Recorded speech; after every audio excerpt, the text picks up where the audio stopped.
I'm getting straight to the skippy here. Your ideas are not going to fix Battlegrounds. Most of them. Not because they're bad ideas, not because they wouldn't make the game mode undeniably more fun, but because the ideas themselves are just flat out unrealistic. But I also don't play a lot of Battlegrounds. I play enough to satisfy my alliance, and though I do have a big enough roster to climb if I really wanted to, I really don't want to. And for a long time, I was kind of prideful in that I was one of the few players who didn't like Battlegrounds, despite it being the most popular thing in the world. But now that Battlegrounds has hit such a major low, I feel like that opinion is very common nowadays. See, I may not be a big Battlegrounds player. I may not be in the top alliance, and I may not have the ranked 3s and 4s that you would expect from a YouTuber of my pristine caliber. However, I've played a lot of games, a plethora of games. Not the most amount of games, but a decent enough to kind of know how live service models like Contest of Champions work. I'm gonna be honest here, I don't think a lot of YouTubers play a lot of games aside from Contest of Champions. I know Legacy has played a lot of COD before, which was a big theme in his video, and both Dorky Dave and Karate Mike work for Kabam. Whether or not that is a point in their favor or against it, I will leave up to viewer interpretation. And no, I'm not an actual game dev. I've never worked on a game's development in any capacity whatsoever. However, there is a big difference between saying, hey, I played Call of Duty a few times, I know how this game works, and saying, yeah, I put that many hours into Duel Links. I'm going to start with rewards because why not? Every video you can find on Battlegrounds or the state of the game is based around rewards. And I know this because I tried looking up a lot of videos regarding the state of Battlegrounds in MCOC, and each and every one of them started with rewards. The rewards are bad. Yes, they are in fact bad. Should we increase the rewards? No. Asterisk. There's plenty of players out there who will refute this by saying, no, increasing the rewards won't inflate the economy. You can increase them in light doses. It won't affect the economy that badly. To which I look at them and go, yes, it will. Because that's how economies work. Remember that time in Germany, way back when people didn't have enough money to buy cheese and bread, and they looked at their officials and said, hey, we don't have enough money for cheese and bread. Please give us more money so we can buy cheese and bread. To which the official said, here, we'll give you more money. In fact, we'll just print more money. That way, everyone has money. Hooray! And then the people went, yay, we have money to buy cheese and bread. So they went back to the person who sells them cheese and bread and say, hey, we would like to give you this money for cheese and bread. To which the person responds, cheese and bread? With that money, you realize that purchasing something is not just purchasing, but it is trading for equal value.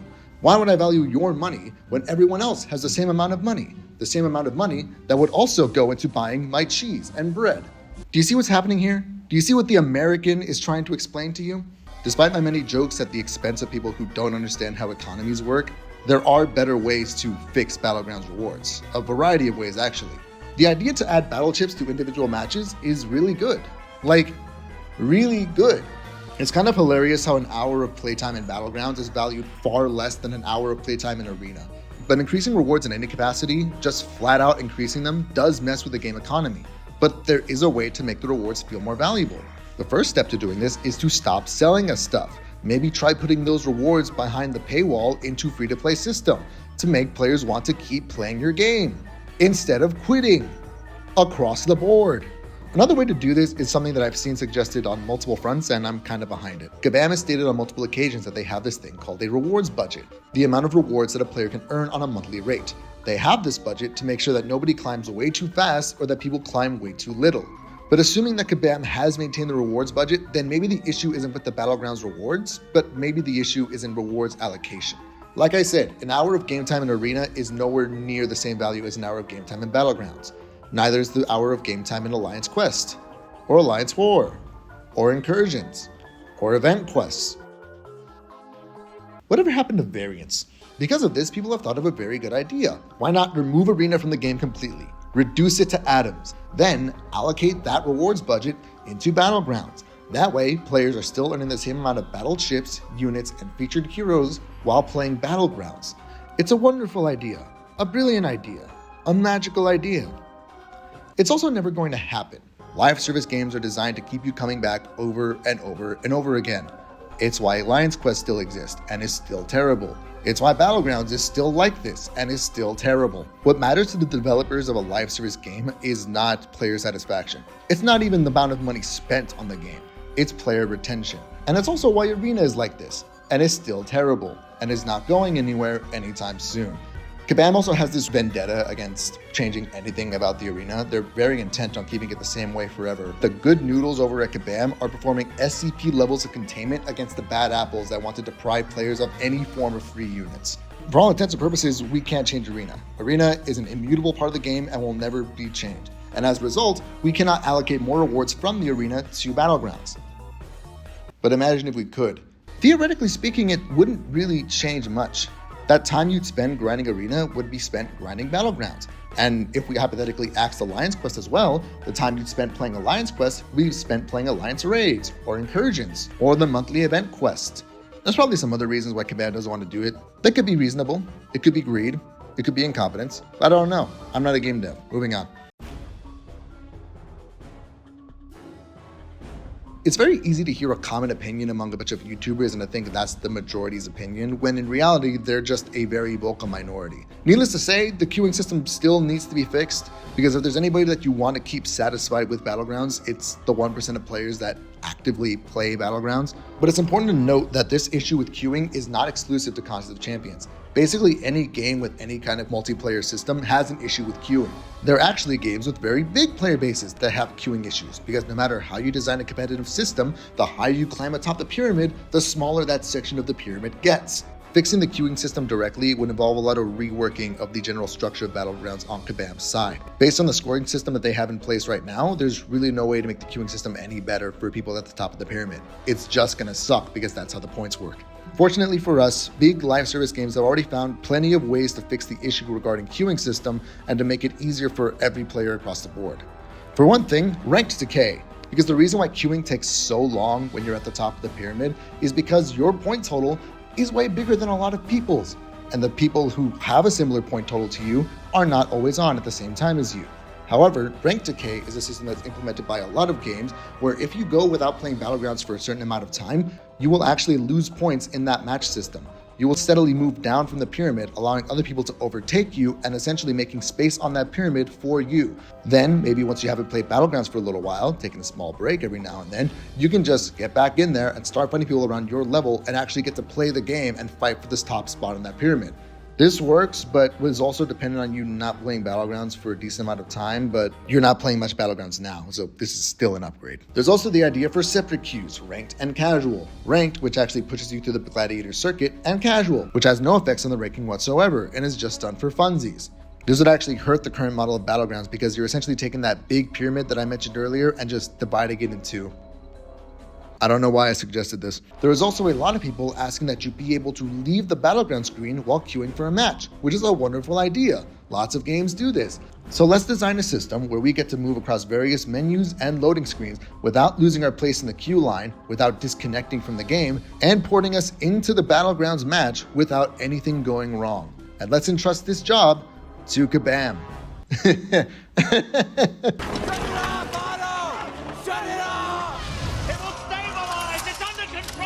Let's imagine ourselves in a universe where Kabam could actually do this. You'd be able to go across various menus, level up champions, look at Alliance War maps, check Alliance quests, maybe see an update in the mail or two, open a few crystals. You'd be able to do a lot while you're waiting for a Battlegrounds match. The only thing you can't do while you're queuing is fight. It doesn't matter how you implement this idea, you are never going to be able to start a fight while you're in the queue for a competitive game mode. And yeah, there are plenty of people that don't mind losing a fight to Alliance Quest or EQ or whatever, but consider the fact that A, you might forget you're in the queue and accidentally start an important fight that you didn't want to be pulled out of. B, pulling you out of a fight is kind of impossible because of the fact that fights and menus are coded as two very different instances. And C, you are not the majority of the player base. You are very much a vocal minority. Overwatch technically allowed you to go into different game modes while you were queuing, but that was Overwatch, a Blizzard-funded game. I know that's not a very big plus right now, but it was a very big plus back then. And even then, while you were queuing for a match, you weren't allowed to do any quick play or arcade matches. You were allowed to do custom games or training field games, which don't exist in the contest. You really want to pass time in a Battlegrounds queue by playing practice mode? Real talk, it's kind of tragic that Battlegrounds doesn't allow you to change the menu in any capacity while you're queuing for a match, but I feel like I just have to be the guy to tell you that there are very real limitations to what can and cannot be done in this game. Which leads me to For anybody here who's fan of Legacy, I'm sorry, but some of the ideas just don't work here. And not because they're bad ideas. Some of them are pretty funny. I genuinely like the idea of there being a mode where you're allowed to customize a private match with your own different nodes and metas. That genuinely sounds like an amazing idea, except Kabam's not going to do it. Kabam has full control over this game engine and can manipulate the nodes into any way they can, and they still break the nodes on a monthly basis. I can only imagine the amount of bugs that would occur out of a player randomly combining two nodes that were clearly never meant to be put together. Tournament and 2v2 modes would also be a pretty good idea, but again, you are relying on Kabam to implement this kind of system when they can't even get a 1v1 correct. The wager system is bad. I'm sorry, it's just bad. There is a reason you cannot trade cards in Duel Links. There is a reason you cannot trade units in Dokkan. There is a reason why we ourselves can no longer gift people crystals. Changing of deck sizes is also a fun concept, but doesn't really work with the way Battlegrounds works. In my many years of playing Yu-Gi-Oh! Both real life and virtually, I've understood the fact that there is a reason that there is a 40 card deck size minimum in the game. I understand why there's a 60 card deck size limit in the game. Make the decks too small and players have way too much control over what they can or can't draw. Make the decks too big and no player is ever going to reliably pull the champions they actually want to pull when they're in a pinch. It gives me unlimited cards. Okay, but how does that help? What? Won't that just make it harder for you to draw the card you want? No, I have unlimited cards now. You only have 40. That is much less than what I have.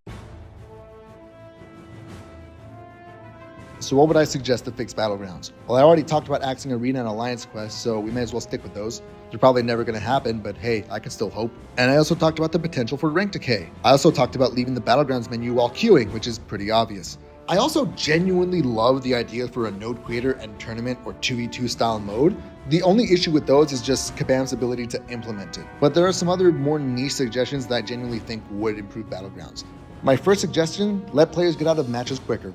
I've tried getting into Battlegrounds on multiple occasions, and I have to say, every time I play, there is nothing that enrages me more than winning or losing a match and being stuck on that final round screen for 10 whole seconds. I understand that keeping you in the screen for 10 seconds between rounds 1 and 2 is an actual competitive rule. You need to be able to stay in there for at least 10 seconds to be able to look at the opponent's draft, to look at your draft, and plan for the next round accordingly.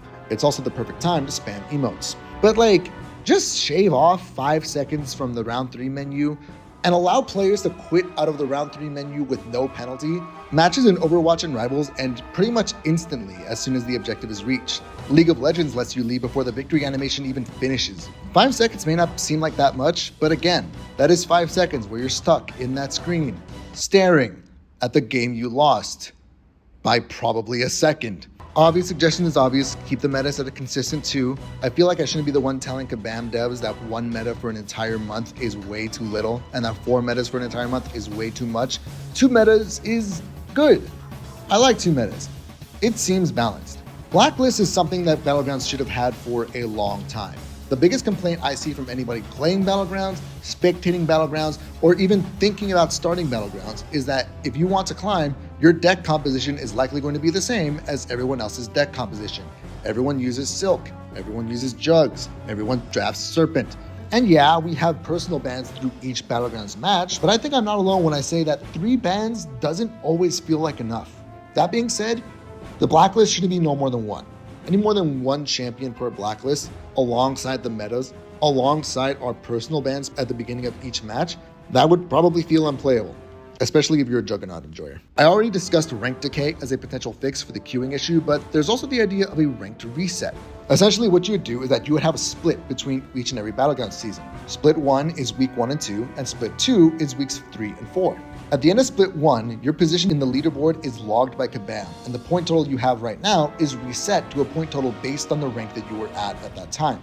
You then play through rank 3 and 4, climbing as you normally would, experiencing a lovely queue time where you actually play against players. Then at the end of split 2, that other total is logged. Both of the logged placements from split 1 and 2 would be averaged out, and that averaged out number would be your final place in the leaderboard. This is not something I see very often in competitive games, so I'm treating this less as an objective fact of the medium and more so a suggestion from my part. Low graphics setting. Okay, that's it. Now, I saved the biggest topic for last because I want people to understand the main issue at play here. Fighting against the AI issues has always been an uphill battle for Kabam, and I want people to understand that Despite the fact that the AI still messes up like this, it's not Kabam's fault. They've explained then and again that changing the AI is not as simple as flipping a flat value. It is essentially a random number generator, and shifting one weight affects all of the other weights and causes way more problems regarding AI. No matter what we do, no matter how much Kabam can try, there's no way to make it behave the way you want it to. Oh, except for when Weapon X does it, and when Nick does it, and when Enchantress does it, Spot, Mordo, various bosses, the whole Epoch of Pain, low-end arena, high-end arena, low-end event and story quests. Fix your shit.